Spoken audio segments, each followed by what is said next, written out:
Let's My Trend Twister.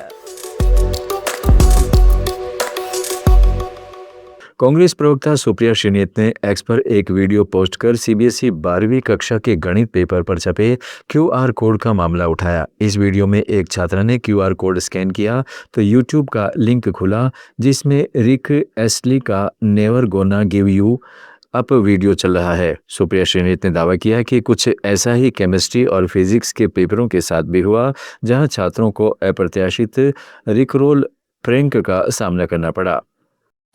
आज मेरा maths का पेपर था और ये चुल्लू पर से अच्छा नहीं गया क्योंकि किसी ने मुझे नज़र लगाई है, बट मैं एक इंटरेस्टिंग चीज़ दिखाऊंगी और ये मैंने अभी ही डिस्कवर किया है।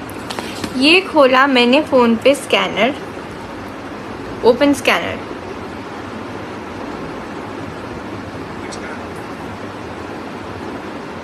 हाँ ये मैंने खोला स्कैनर। ये है मेरा मैथ्स का पेपर, यहाँ पर एक क्यूआर कोड है, ठीक है। ये मैंने स्कैन किया और ये खुला।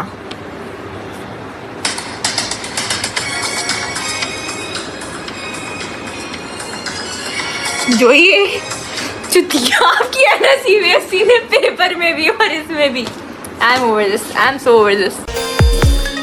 इसके बाद सीबीएसई ने बयान जारी कर कहा है कि इस मामले को गंभीरता से लिया गया है, आवश्यक कदम उठाए जा रहे हैं कि भविष्य में ऐसी समस्या दोबारा न हो। बोर्ड ने स्पष्ट किया है क्यूआर कोड प्रश्न पत्र की सुरक्षा के लिए था, लेकिन किसी तकनीकी खामी या बाहरी हस्तक्षेप की जांच चल रही है। कांग्रेस नेता राहुल गांधी हरियाणा के सोनीपत जिले के मदीना गांव में किसान संजय की बेटी की शादी में शामिल हुए। 2 साल पहले 2023 में इन्हीं संजय के खेत में राहुल गांधी ने ट्रैक्टर चलाया था, धान लगाया था और परिवार की महिलाओं को अपने घर 10 जनपद पर खाने को बुलाया था। स्थानीय लोगों ने फूल मालाओं से स्वागत किया। राहुल ने दुल्हन तन्नू को आशीर्वाद दिया। दूध, चूरमा, जलेबी, लड्डू, मिसी रोटी, सब्जी जैसे देसी व्यंजनों का स्वाद लिया। रोहतक सांसद दीपेंद्र हुड्डा भी साथ थे। केंद्रीय मंत्री किरण रिजिजू ने संसद में मजेदार अंदाज में विपक्ष पर तंज करते हुए कहा है कि वो मुझे झेल नहीं पाते हैं, मुझे सुनकर वो परेशान हो जाते हैं। इस दौरान रिजिजू ने बहादुर शाह जफर की गजल भी सुनाई और कहा वे इसे विपक्ष की तरफ से पेश कर रहे हैं। रिजिजू का यह अंदाज सोशल मीडिया पर वायरल हो गया, जहां लोग इसे हल्के फुल्के राजनीतिक संवाद के रूप में देख रहे हैं। मैं सर अंत में मुझे तो बार बार वो सुन के ये लोग परेशान हो गए, सुन नहीं पा रहे, झेल नहीं पा रहे। तो मैं 2 लाइन कहना चाहता हूँ। कहना तो उनको चाहिए था, ये जो मैं कह रहा हूँ, जो मैं पढ़ रहा हूँ, वो उनको कहना चाहिए था जो कांग्रेस वाले हैं, लेकिन मैं उनके बिहाफ में, उनके नेतृत्व के लिए मैं ही कह देता हूँ। कह दो सर। मुस्तर खैराबादी का ये लाइन है। मुस्तर खैराबादी का ये बहुत प्रसिद्ध लाइन है, जो मुगल का आखिरी रूलर, मुगल का जो लास्ट रूलर है बहादुर शाह जफर के बारे में, उस संदर्भ में कहा गया है। ना किसी की आंख का नूर है, ना किसी के दिल का करार है, जो किसी के काम ना आ सके मैं वो एक मुश्त गुबार हूं। ना तो मैं किसी का हबीब हूं, ना तो मैं किसी का रकीब हूं। जो बिगड़ गया वो नसीब हूं, जो उजड़ गया वो दयार हूं। ये आपका नेता का प्रति मैं ये कह करके आपको बहुत बहुत धन्यवाद। प्रियंका गांधी ने किरण रिजिजू पर तंज करते हुए कहा है कि नेहरू की दिन रात आलोचना करने वाले आज उनकी तारीफ कर रहे हैं। उन्होंने कहा है कि रिजिजू ने नेहरू को सबसे बड़े लोकतंत्र को मजबूत करने वाला बताया। इस दौरान प्रियंका गांधी ने कहा है कि देश में केवल एक व्यक्ति है जो 12 सालों से सरकार के सामने नहीं झुका है, वो है नेता प्रतिपक्ष। अध्यक्ष महोदय, धन्यवाद, आपने मुझे बोलने का मौका दिया।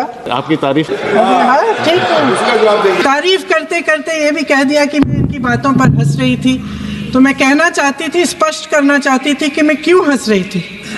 सर, आज मुझे हंसी इसलिए आई क्योंकि जिनकी आलोचना ये दिन रात करते हैं नेहरू जी की, आज उन्होंने नेहरू जी का कोट अपने पक्ष में कोट दे दिया। आज नेहरू जी का अचानक आदर करने लग गए। अचानक ये कह दिया कि सबसे बड़े लोकतंत्र को सबसे मजबूत करने वाले नेहरू जी ही हैं। जिन्होंने ऐसा भाषण दिया था सदन में। सर आज हंसी मुझे इसलिए आई क्योंकि एक ही व्यक्ति है इस देश में जो इन 12 सालों में इनके सामने झुका नहीं है, वो नेता प्रतिपक्ष। और वो नेता प्रतिपक्ष क्योंकि इस सदन में खड़े होके सच बोल देते हैं, बेझिझक बोल देते हैं, वो सच्चाई जो है जो वो बोलते हैं इनसे पचती ही नहीं है, इन्हें पचती नहीं है। धन्यवाद माननीय श्री राजीव राय। राजस्थान विधानसभा में हल्के फुल्के अंदाज में दिलचस्प टिप्पणी सुनने को मिली, जिसने सदन का माहौल हास्यपूर्ण बना दिया। खेल मंत्री राज्यवर्धन सिंह राठौड़ ने विपक्ष के नेता मदन दिलावर और गोविंद सिंह डोटासरा की जोड़ी पर तंज कसते हुए कहा कि ये स्पोर्ट्स साइकोलॉजी में आ सकती है। फिजियोथेरेपिस्ट होता है, हम खेल खेलते हैं, आईपीएल देखते हैं और अभी वर्ल्ड कप भी भारत जीती है, तो एक खिलाड़ी के पीछे एक पूरी की पूरी टीम होती है 20 से 25 लोगों की, और वो सारे स्पेशलिस्ट होते हैं। कोई न्यूट्रिशन देख रहा होता है, न्यूट्रिशन देखने का मतलब साइंस उसको गहराई तक पता होती है।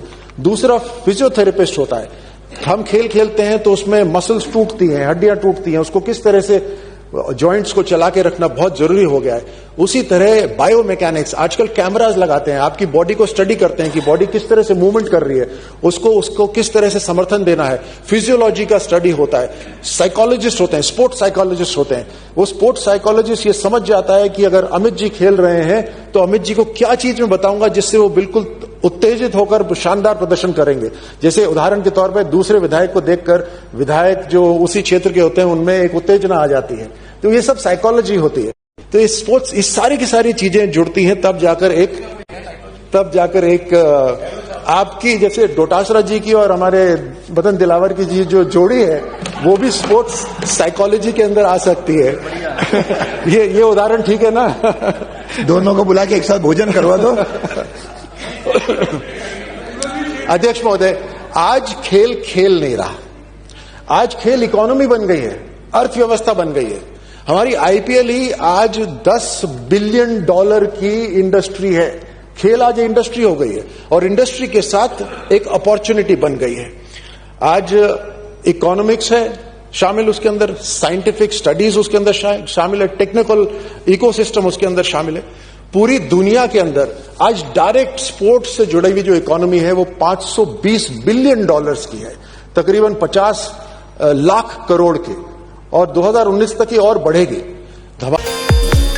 बिहार में एक छात्र अभिषेक ने सरकारी स्कूल की जर्जर हालत पर आवाज उठाई।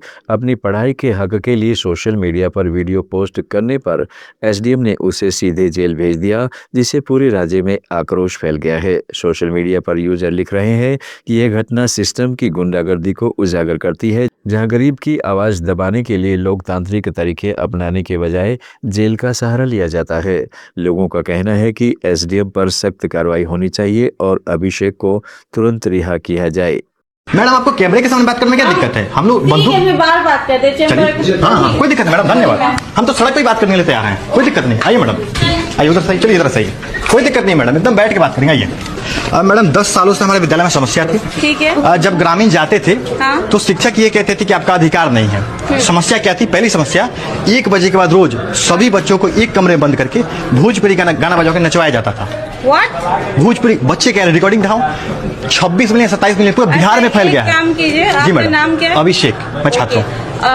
कौन सा स्कूल का कंप्लेंट है? हरसिद्धि प्रखंड के रंजीता गांव के स्कूल का नाम है राजकीय प्राथमिक विद्यालय। एक आवेदन दे हम आपसे कहाँ लड़ाई कर रहे हैं? आवेदन देने आए हैं, लड़ाई कहाँ कर रहे हैं? तो फिर इतना ज्यादा तामझाम तो हम ये कह रहे हैं कि आप जो रिप्लाई कीजिएगा लोग सुनेंगे कि मैडम बोली क्या है, समझ रही हैं मैडम क्या बोली है। चलिए ठीक है। अब ये तो पहली समस्या मैडम, ये तो पहली।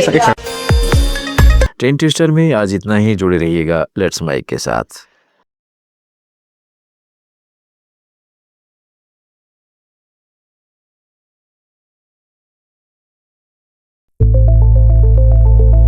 It's time for news. It's time for more than radio. Presenting the first radio news app, Let's Mic. Let's Mic, a news-based app on your phone where you get to watch and listen news, talk shows, interviews, radio show podcasts. On Let's Mic, you get all relevant information of TV, print, radio,